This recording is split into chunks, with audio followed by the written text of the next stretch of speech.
बिस्मिल्लाहिर्रहमानिर्रहीम। अस्सलाम वालेकुम नाज़रीन, मैं अहमद फ़वाद हूँ और आप मेरा यूट्यूब चैनल देख रहे हैं। नाज़रीन, बड़ी खबर और ब्रेकिंग न्यूज़ के साथ आज की व्लॉग में आपकी खिदमत में हाजिर हुआ हूँ। और बड़ी ब्रेकिंग न्यूज़ ये है कि इमरान खान मान गए हैं एस्टेब्लिशमेंट से मुज़ाकरात के लिए अहम तरीन सुलह होने जा रही है। मामला क्या है, कुछ अहम तरीन और एक्सक्लूसिव डिटेल्स आपके साथ में शेयर करूँगा। और इस खबर को नाज़रीन कुछ इस तरह से भी ट्विस्ट किया जा रहा है कि शायद इमरान खान साहब ये जो मुज़ाकरात है, ये जो सुलह का पैगाम है, ये एक्सेप्ट करके और मुज़ाकरात का कहकर अपने मौक़िफ़ से पीछे हट गए हैं। इस प्रोपेगेंडे को भी इस व्लॉग के अंदर मैं काउंटर करूंगा कि ऐसा बिल्कुल नहीं है। मुज़ाकरात का इमरान खान साहब पहले से ही कह रहे थे, लेकिन अब जो इसको ये एंगल दिया जा रहा है कि इमरान खान अपने मौक़िफ़ से पीछे हट गए हैं, तो ऐसा बिल्कुल नहीं है। कुछ एक्सक्लूसिव डिटेल्स आपके साथ मैंने शेयर करनी है। दूसरे नंबर पर नाज़रीन, चीफ जस्टिस कादी फ़ाइज़ ईसा और chief justice Amir Farooq Islamabad high court, इन दोनों से इस्तीफ़े तलब कर लिए गए हैं। ये मामला क्या है, एक तरफ सुलह मुज़ाकरात, दूसरी जानिब इस्तीफ़े तलब करना, इस पर भी कुछ अहम तरीन और एक्सक्लूसिव डिटेल्स आपके साथ में शेयर करूंगा। और आखिर में नाज़रीन, एक अदम एतमाद दाखिल किया गया है, इस पर भी कुछ अहम तरीन तफसीलात हैं, वो भी आज की व्लॉग में आपके साथ में शेयर करूंगा। सबसे पहले तो नाज़रीन, व्लॉग का जो आगाज़ है वो मैं शेयर करता हूं एक बड़ी ब्रेकिंग न्यूज़ से। और ये ब्रेकिंग न्यूज़ है अरशद शरीफ साहब के हवाले से। हामिद मीर साहब सीनियर सहाफ़ी, उनकी जानिब से एक दरख्वास्त इस्लामाबाद हाई कोर्ट में दाखिल की गई है, दायर की गई है। और इस दरख्वास्त में हामिद मीर ने जुडिशल कमीशन कायम करने के लिए इस्लामाबाद हाई कोर्ट से रुजू किया है और इसमें इस्तदा की है।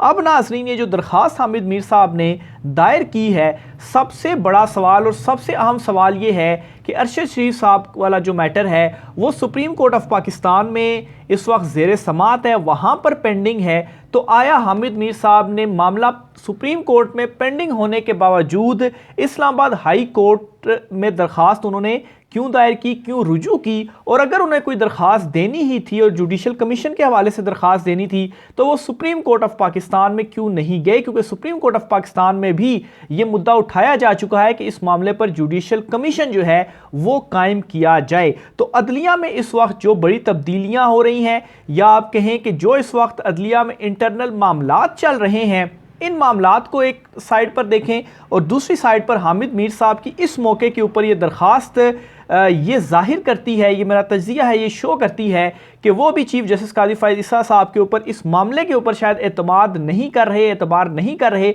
इसलिए उन्होंने ये समझा कि इस्लामाबाद हाई कोर्ट में रुजू किया जाए। और इस्लामाबाद हाई कोर्ट में वो जो 6 जजेस जिन्होंने स्टैंड लिया हुआ है, उनके ऊपर उन्हें ज़्यादा एतमाद है कि वो इस मामले को देखें ताकि ये मामला हल हो सके और अरशद शरीफ साहब को इंसाफ मिल सके। और ये एक किस्म का अदम एतमाद भी आप कह सकते हैं चीफ जस्टिस कादी फ़ाइज़ ईसा साहब के ऊपर है। तो ये एक बड़ी डेवलपमेंट है जो कि उस तरह से ज़्यादा हाईलाइट नहीं हुई, लेकिन इसको गौर किया जाए कि आखिर क्यों हाई कोर्ट में ये दरख्वास्त आई। मामला सुप्रीम कोर्ट में पेंडिंग था, तो सुप्रीम कोर्ट में ये दरख्वास्त क्यों नहीं गई? और सुप्रीम कोर्ट ऑफ पाकिस्तान में अभी तक इस मामले के ऊपर कोई डेवलपमेंट क्यों नहीं हो सकी? अब इस पर जो दरख्वास्त दायर की गई है, इसमें यह इस्तदा की गई है कि अदालत अरशद शरीफ कत्ल केस की शफाफ तहकीकात के लिए जुडिशल कमीशन कायम करे और कत्ल की तहकीकात के लिए कायम शुदा JIT को मामले से मुतलिक हकायक, डेटा और रिपोर्ट्स अदालत में जमा कराने का हुक्म दे।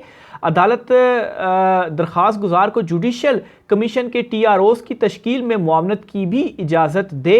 दरख्वास्त में सदर पाकिस्तान, सेक्रेटरी दाखिला, DG FIA को भी फरीक बनाया गया। तो ये अहम तरीन डेवलपमेंट आज हुई है जो कि हामिद मीर साहब की जानिब से दरख्वास्त दी गई है। दूसरे नंबर पर नाज़रीन, इमरान खान साहब ने मुज़ाकरात के लिए पार्टी क़यादत को इजाज़त दे दी है कि आप एस्टेब्लिशमेंट और दीगर सियासी जमातों से मुज़ाकरात करें। अच्छा, अब इस खबर को आपने अपने जहन में रखना और इस खबर को थोड़ी देर के लिए मैं यहाँ पर छोड़ता हूँ, थोड़ी देर के लिए इस खबर को मैं यहाँ पर रोकता हूँ। आपने सिर्फ ये जहन में रखना है कि इमरान खान साहब ने एस्टेब्लिशमेंट और सियासी जमातों से कहा है जी कि मुज़ाकरात की इजाज़त दे दी। और फिर इमरान खान साहब ने इसमें यह भी कहा है कि आप ये भी देखें कि ये जो हुकूमत है वो किस हद तक बाइख्तियार है कि वो कोई मुज़ाकरात कर सकती है या नहीं कर सकती। ठीक है, ये भी इमरान खान साहब ने इसमें कहा है। मुज़ाकरात और फिर और ये सारा कुछ ज़राए से सामने आया है। और ये भी देखना है कि वो किस हद तक बाइख्तियार हैं, ये भी चीज़ लाजमी आपने देखनी है। अच्छा, इसमें जी थोड़ी देर में इस खबर को आपने ये 2 पॉइंट ध्यान में रखने, थोड़ी देर के लिए रोकता हूँ, इसी से जुड़े 2 बड़े इंपॉर्टेंट मामला आपके साथ में शेयर करता हूँ। अच्छा, एक तरफ तो नाजरीन ये है जी कि इरफान सिद्दीकी साहब हैं और हुकूमत है, वो मुस्लिम लीग नून है, वो मैसेजेस भी पहुंचा रहे थे जी कि नवाज शरीफ तो तैयार है, वो मुज़ाकरात करना चाहते हैं। राना सनाउल्लाह साहब कह रहे थे। अब जी इरफान सिद्दीकी साहब का भी पार्लियामेंट में इसी तरह का बयान आया और कहा जी कि मौलाना फजल रहमान या चकजई से इमरान खान साहब हाथ मिला सकते हैं, तो आखिर हमारे साथ क्यों इमरान खान साहब हाथ नहीं मिला सकते, मुज़ाकरात नहीं कर सकते। तो सबसे पहली चीज़ तो ये जी कि इमरान खान साहब आज भी अपने उस मौक़िफ़ के ऊपर स्टैंड कर रहे हैं कि अवामी मैंडेट वापस किया जाए। और दूसरा ये जी कि इमरान खान साहब ने कहा है कि देखा जाए कि ये बाख्तियार हैं भी या नहीं हैं। तो अब आप ख़ुद बताएं कि ये जो हुकूमत है, ये जो मुस्लिम लीग नून है, ये जो इरफान सिद्दीकी या दीगर राना सनाउल्लाह चीख चीख कर इमरान खान से कह रहे हैं कि मुज़ाकरात करें, हमारे साथ बात कर लें, तो क्या ये बाइख्तियार हैं कि इनके साथ बातचीत की जा सके। इस वजह से इमरान खान साहब ने एस्टेब्लिशमेंट का भी जो नाम है वो लिया, क्योंकि खान साहब को ये मालूम है कि असल ताकत वहीं पर है। तो पहला बड़ा सवाल तो ये है जी इस हुकूमत के ऊपर।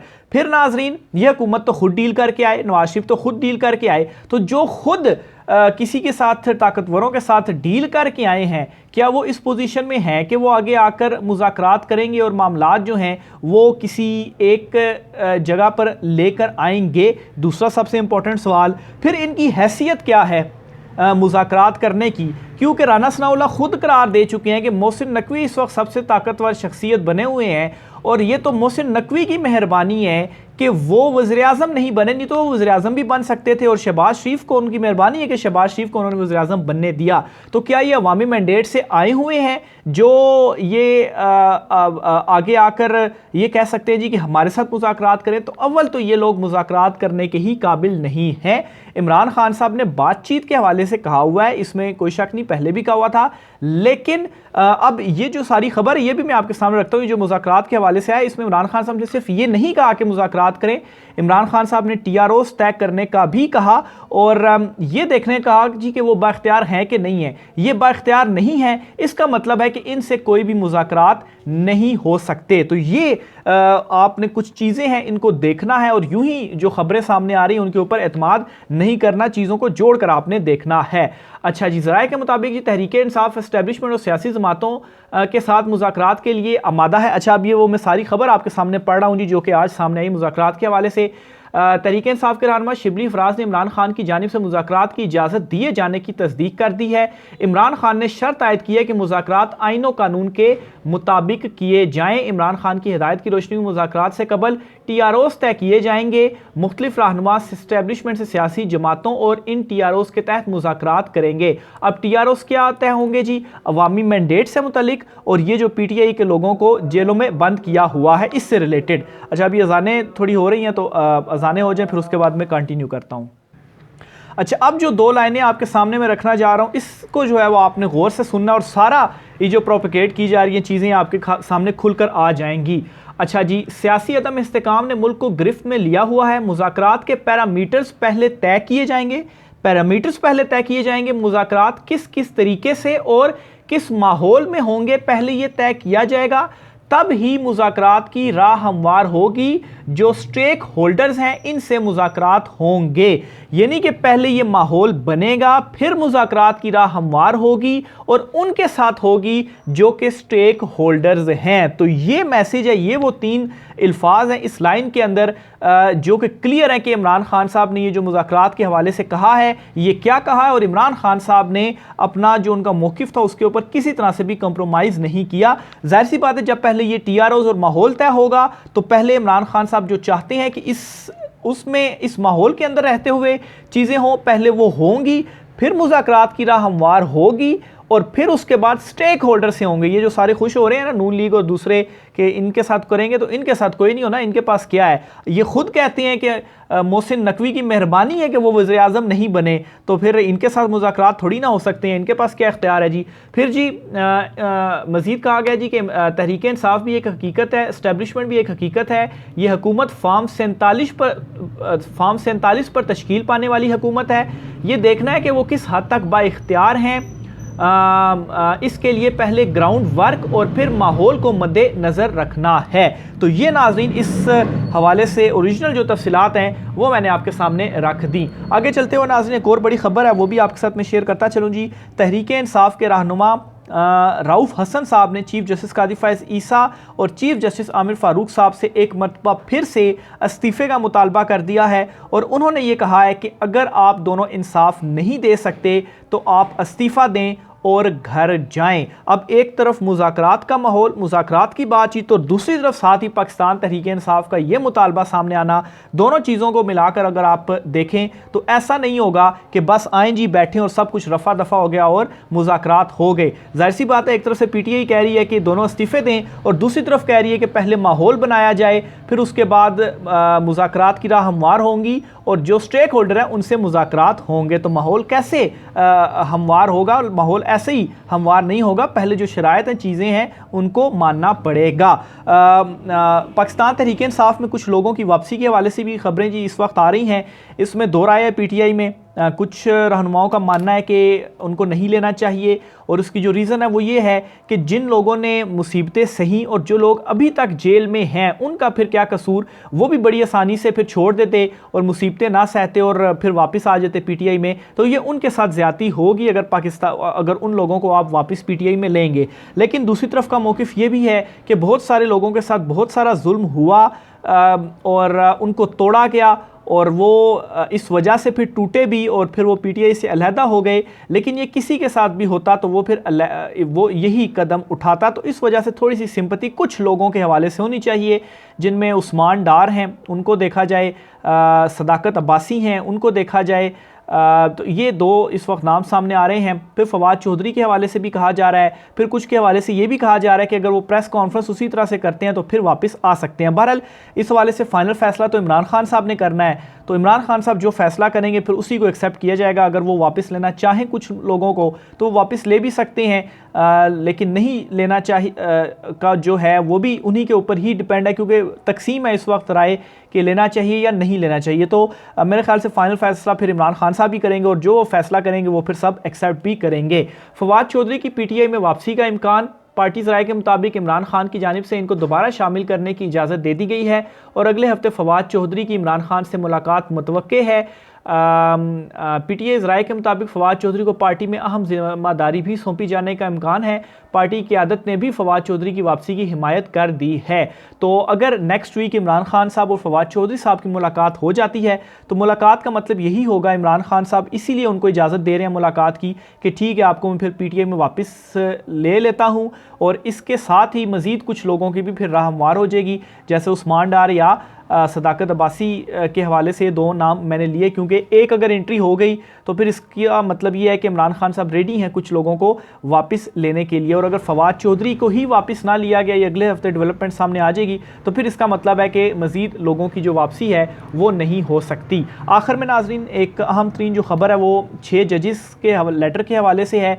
जो एक कोड ऑफ कंडक्ट था वो सामने आ गया है, जो 6 जजेस ने तजवीज़ करना था सुप्रीम कोर्ट को, क्योंकि सुप्रीम कोर्ट ने मांगे थे, तो अरसाल कर दिया गया है सुप्रीम कोर्ट को, आजकल में मौसूल हो जाएगा। ये कोड ऑफ कंडक्ट क्या है ये आपके सामने मैं रख देता हूं कि अगर जजेस के ऊपर इस तरह से आइंदा से दबाव डाला गया तो किस तरह से जो कार्रवाई है वो हो सकती है।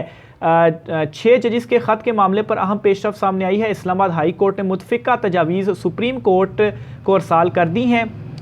कोड ऑफ कंडक्ट ड्राफ्ट भी बतौर तजवीज़ इस्लामाबाद हाई कोर्ट की जानिब से शामिल किया गया है।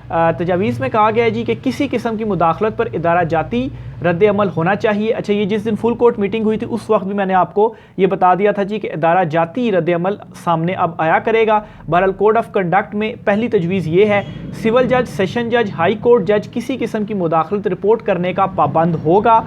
मुदाखलत से मुतलिक 7 रोज़ में रिपोर्ट करना लाजिम होगा। 7 रोज़ में मुदाखलत रिपोर्ट ना करने वाला जज मिसकंडक्ट का मुर्तकिब ठहरेगा। अच्छा, सिविल जज, सेशन जज और सेशन जज मुदाखलत होने पर हाई कोर्ट के इंस्पेक्शन जज को आगाह करेगा। इंस्पेक्शन जज चीफ जस्टिस हाई कोर्ट के नोटिस में मुदाखलत का मामला लाएगा। हाई कोर्ट एडमिनिस्ट्रेटिव कमेटी मामले को एडमिनिस्ट्रेटिव साइड पर देखने या जुडिशल साइड पर देखने का हतमी फैसला करेगी। एडमिनिस्ट्रेटिव कमेटी मामले की संगीनी के पेश नज़र फुल कोर्ट में भी भेज सकती है। ये भी तजवीज़ दी गई कि हतमी तौर पर हाई कोर्ट इदारा जाती इतफाक़ के साथ तौहीन अदालत का अपना इख्तियार भी इस्तेमाल करेगा। तो ये मज़ीद उसकी डिटेल्स हैं कोड ऑफ कंडक्ट की कि इस तरह से मुदाखलत अगर हुई आइंदा तो फिर उसके ऊपर क्या लाहे अमल होगा और किस तरीके से चीज़ों को आगे लेकर ले जाया जाएगा। तो इन आज कुछ आम तरीन तफसीलात थी, राय का इज़हार कीजिएगा। इजाज़त दीजिए, अल्लाह हाफ़िज़।